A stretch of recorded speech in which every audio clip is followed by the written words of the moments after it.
Hey, good morning. Today we're going to play a game called Battleship. Battleship's a game that my kids really like to play and request a lot. And it simply consists of a lot of dodgeballs or kickballs. And then I've used simple cones. And now, thanks to Amazon.com, I also have a few sets of pins, large pins, and short pins. And short pins are worth 2 points, cones and large pins are worth 1 point apiece.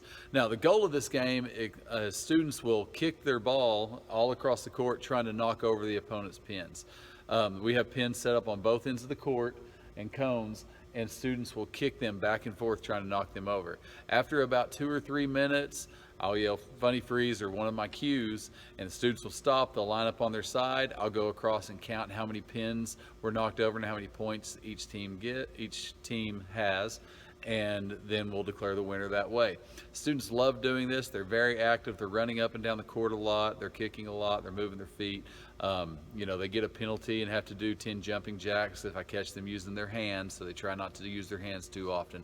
But it's a game that keeps kids very active. They're running, they're kicking, they're moving a lot, and it's great for all their motor skills. So I hope you give this game a try. It's called Battleship. Check it out.